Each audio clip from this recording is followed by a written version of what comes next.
If there could ever be proof that Gillette knows getting woke drove them to go broke, it is them ending their social justice nonsense campaign. I have to stress this every time I do these videos because there's the meme of get woke, go broke. And I know you guys hear me say it a lot. It's not a law, right? It's not absolute. You can get woke and make money if you do it right. You know, I always throw back to like Static Shock, and I think Spider-Man Into the Spider-Verse. You can make, you know, a diverse cast. You can make games. You can make ads that do it right. You can talk about toxic masculinity, just not the way they do it. Embracing this weird negative view of men. So now we have this story from the Daily Wire, Gillette shifting the spotlight after losing $8 billion amid toxic masculinity backlash. And I want to stress, it was a write-down. So it's not like $8 billion evaporated, it was the value of the brand. What they're going to be doing basically is switching back to masculinity. Who would have thought if you wanted to sell men razors, you may notice that I actually shaved. Yes. You want to appeal to them as men when selling a men's brand. You know, it's really amazing because in the Daily Wire story, they referenced this other thing Gillette did, right? About this fat acceptance ad. And you know, I want to talk about this negative kind of campaigning they do. But think about this. They do an ad for fat women and they show, you know, like this fat women being really, really happy. And they're highlighting a positive about something really, really awful. Right? They're being completely overweight is bad. I try to avoid being mean about it. You know, I just encourage people to eat healthy and get some exercise. And my advice to everybody who wants to lose weight, the coolest thing you do probably is go for a walk. And I really mean it. It's simple things you can do. And it's really good for your health. It's really good for alleviating depression. Is literally just going outside and walking around for a little bit. It's, you know, smell some flowers if you don't have allergies or whatever. But check this out. This is a negative thing. This is bad. This is toxic humanity, right? Humans are beating themselves over their head with their vices, and they champion it for this. When it comes to normal male behavior, they say, men, you better do right. Like, I shouldn't say normal male behavior, but they're essentially coming to men who have done nothing wrong and saying, you gotta improve yourself, men. And it's like, well, hold on. You're talking to the average guy and saying, you're bad. And then you're finding these overweight women and saying, you just be you. It's like, well, wait. If someone is like, could you imagine if they made a cancer acceptance ad where Gillette was like, don't bother getting treated for something that's causing you physical harm? Like that seems crazy to me. They're highlighting a negative thing. We know obesity, you know, can lead to cancer. We know that it lowers your life expectancy. There's a lot of really negative things associated with being obese. And so, you know, my thing's always like, look, if you can live however you want to live, right? If you want to just eat ice cream and chill and not do anything, like, hey, man, it's America. It's great, right? We have the freedom to do so. I just recommend not, like, encouraging negative behaviors. So here's the thing. Gillette will slam men for toxicity, but then encourage things like this. You know what? You got to get your priorities straight. Well, apparently Gillette did, and they're shifting. So let me say this. This is the best we'll get. Will Gillette ever come out and say, getting woke was a huge mistake and we lost a lot of money? No, of course not. But they are going to say, we've decided to focus on what men do best. Ah, yes. You realized that when you want to sell something to a guy, insulting him is not the right way to do it. Wow. And, you know, you're going to see a lot of people on the left and a lot of feminists and all that saying like, well, men should correct their behavior, blah, blah. Okay, hold on.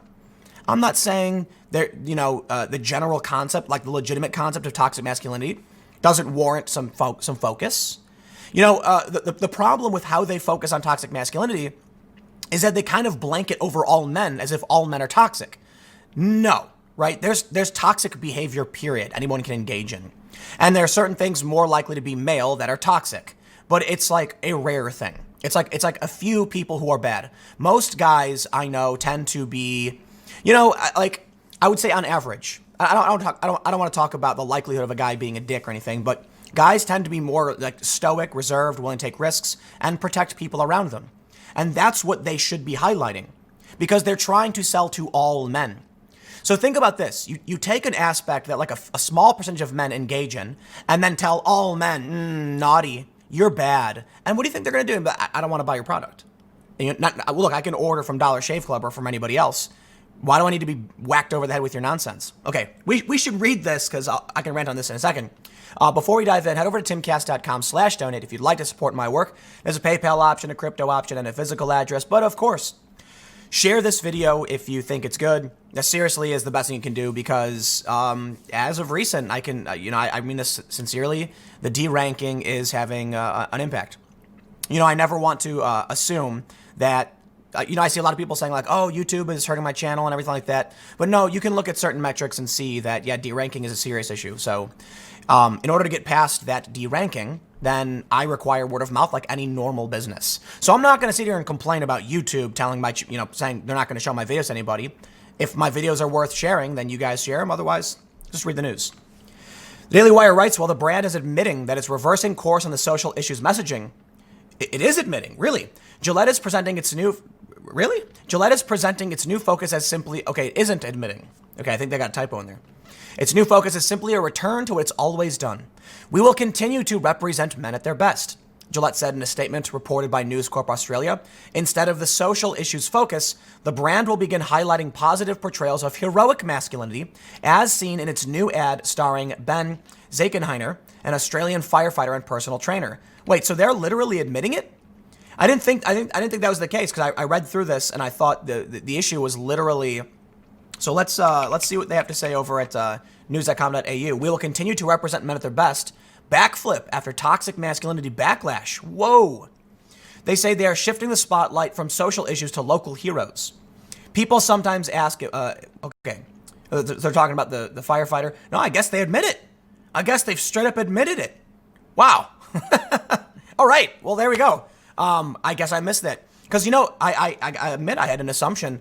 Like when I first skimmed through it, I assumed it was they're not going to admit it. But while the brand is admitting it's reversing course on the social issues messaging, they're presenting the new focus as simply a return to what it's always done. Gillette's toxic masculinity mess began. Oh, okay, wait. I don't think they're admitting that it hurt them. All right, they're not admitting that it hurt them. They're just admitting that they're going to do a reversal. So at least there's that. So it's a little bit more than I thought we'd get, which is really interesting to say the least. They say Gillette's toxic masculinity mess began in January when the brand released an ad accusing men of excusing bad behavior and portraying traditional masculinity in an entirely negative and stereotypical light. I want to point a few things out. The people who talk about toxic masculinity go overboard with it. Let's talk about things like bullying. All right, bullying is bad. It's very bad. But there are certain, there's a fine line between boys just being assertive and trying to find their place and strengthen themselves and bullying. We'll see a video on Reddit where a bigger kid will come and start beating up a little kid, right? Yeah, bullying is bad. But then we'll also see videos of two kids fighting or in this commercial or something. I don't want to rehash the commercial, but you'll see regular kids play fighting or, getting into a fight and they're like, oh no, separate the kids. Well, come on, man, hold on. Right. I agree. What I'm trying to highlight is while there are certainly negative aspects of kids and boys getting in trouble, kids in general need to be strengthened and hardened for the real world. So while I would never condone something like bullying, I'm trying to delineate between negative, forceful behaviors that cause trauma and weaken somebody and things that will just typically make kids stronger that parents might be scared of. You know what I mean? So not bullying. I'm trying to, it's a fine line. You got to navigate this carefully.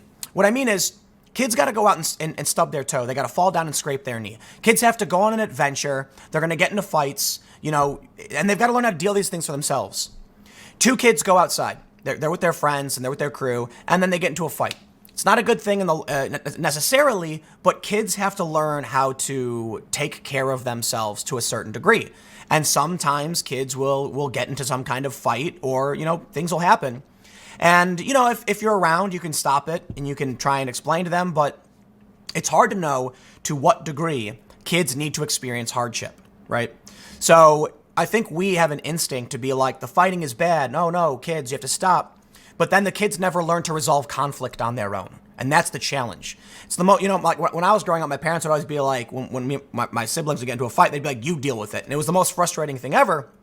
But eventually, I think it was important because you learn how to choose your battles. It's like, am I going to waste my time fighting something or am I going to go focus on myself?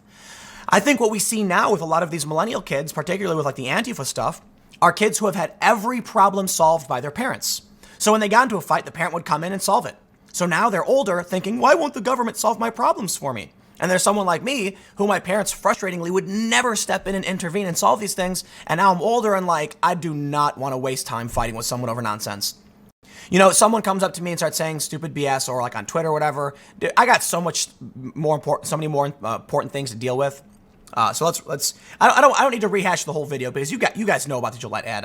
I'm not going to assume you don't, but just very quickly, it's just an ad about toxic masculinity. It's like talking about men and bad behavior. So they go on to say, you know, yada yada yada. We know the gist of the story, so I think we're good here.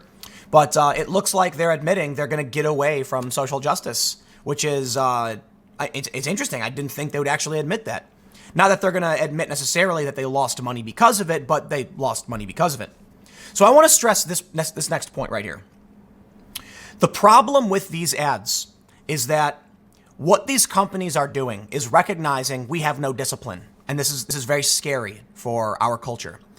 Discipline is when you recognize eating a tub of Ben & Jerry's at night is not good for you in the long run. And while certainly Ben & Jerry's is delicious ice cream, we all really enjoy that, you know, whatever your flavor may be, Cherry Garcia, half-baked, Americone Dream.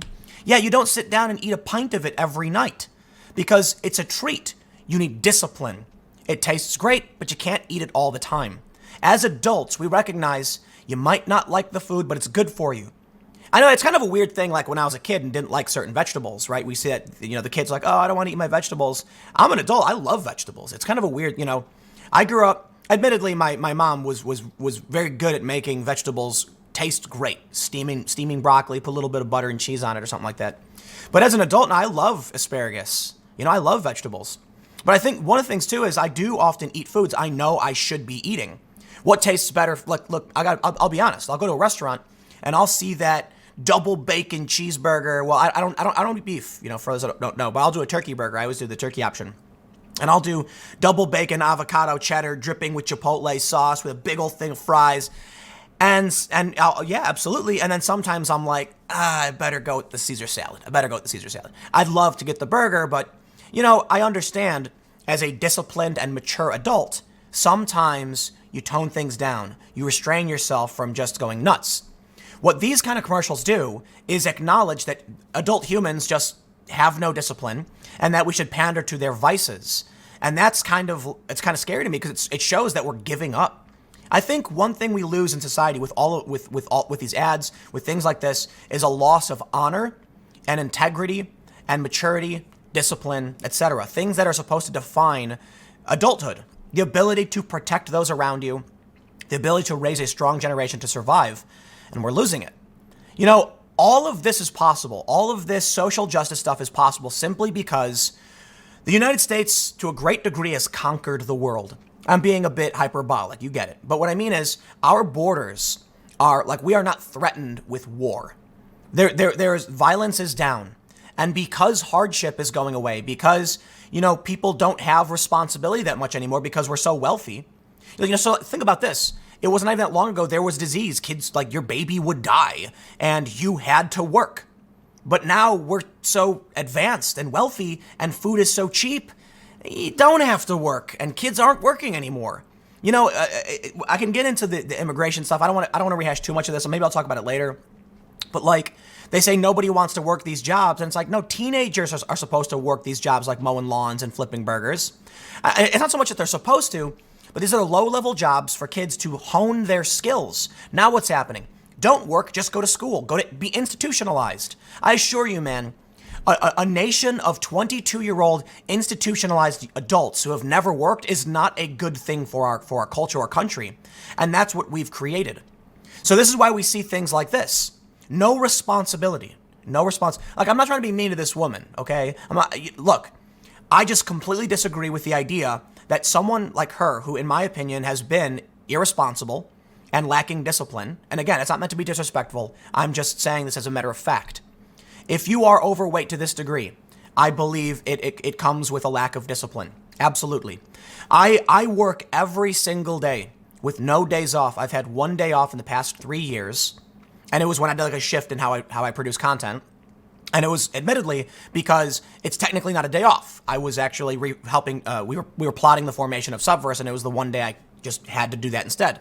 So technically, yeah, no days off from work, though it was a day off from producing content. And it's because of, I don't know, focus, discipline. I know that every day there are things I have to do that I don't want to do, but I have to do them. I have to make things right. And then when I see things like this, it says to me that these brands know they can exploit our irresponsibility, our immaturity, and our laziness. So, you know what, man? I'm trying to not be mean. You know what I mean? I won't insult people. I'm not going to go up to somebody who's overweight and do. There's been a lot of pundits, conservatives, you know, Milo, for instance, will make fun of somebody who's overweight. It's like, absolutely not. Absolutely not. I will tell you, I think, you know, go for a walk. You can do better. And there are a lot of high profile people who I won't name who have done a tremendous job of recognizing they can do better, and they've done it. And I respect that. But what I see here is not so much about the woman.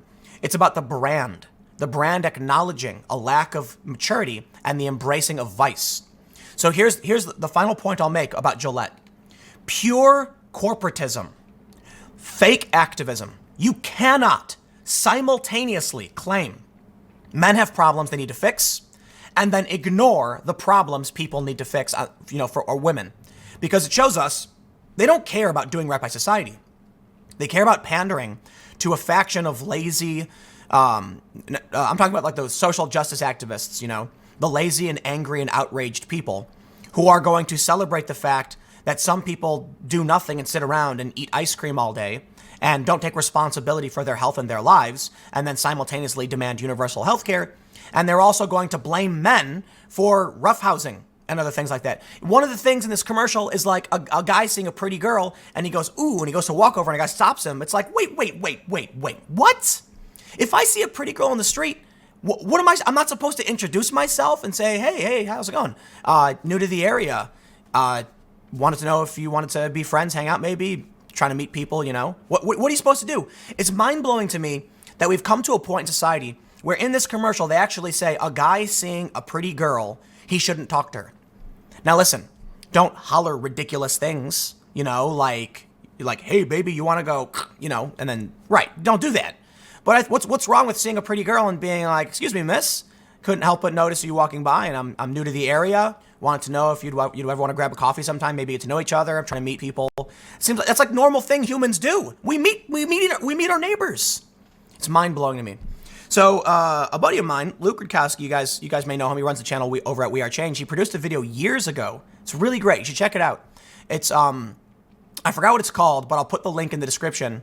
And he basically went on the train in New York and talks about how he realized nobody talks to each other anymore. He's like, you've got all these millions of people in New York and none of them talk to each other anymore. So anyway, I won't go too much into that because I won't make this video super long. But they say that's toxic. They say just because the guy's like, ooh, yeah, it's like, okay, and what? You know, so he clearly thinks the woman's attractive. Should he not introduce him? What do they think we should be doing? Going on Tinder? No, man. You see somebody in the street, I don't care if they're a man or a woman, you say, hey, how's it going? Trying to make some friends. You want to, I don't know, grab a coffee, maybe we'll be friends. We don't do that anymore. We don't meet people. When I used to do fundraising, I would just talk to random people in the street all day. That's what we do, street canvassing. And so I would just wave and be like, hey, come here, come over and talk to me. And they'd be like, what's up? And I'd be like, how's it going? I'm starting conversations about, issues and want to know if you wanted to talk and just be friendly. It's mind-blowing to me that is a problem. That is a problem to Gillette. But then they don't care that people are morbidly obese. Look, I'm not saying this to be mean or disrespectful to this woman, but it is a health issue. And we need to encourage people to be responsible, to be healthy, and to do right. And it's inverted right now. It's completely inverted. It's mind-blowing. So I don't know, I'm ranting on this issue, admittedly. But look at this. Boys will be boys. They will because of testosterone. It's a fact.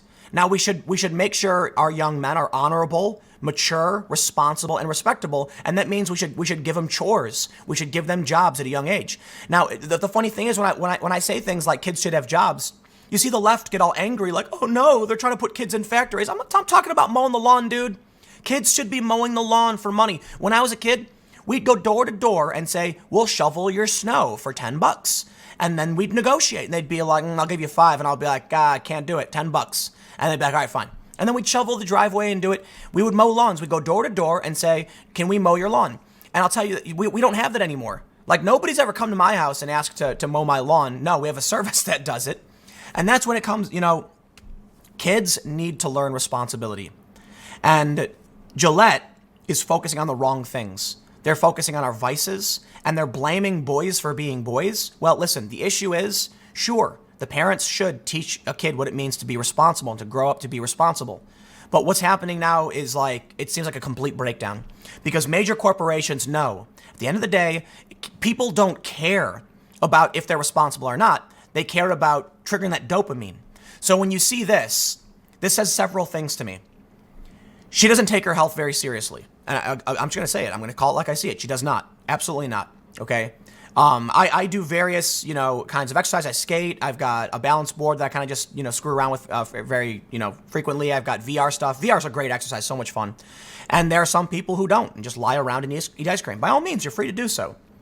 But Gillette knows if they want to sell a product, they got to go for that dopamine. So for the women, they said, hey, don't worry about this. It's not your fault. Just be happy who you are. To an extent, I can understand that. But but you can't simultaneously then say, boys will be boys. No, they shouldn't be. You should tell them they're bad. Okay, I'm sorry, man. I don't know what you're trying to sell me, brother. But I'm not going to buy it. I don't care for your products. Look, I'll leave it there because we're already at 20 minutes. But anyway, it shows the hypocrisy. So anyway, yeah, I'll leave it. Rant over. Stick around. Next segment will be coming up at 1 p.m. on this channel. I will see you all then.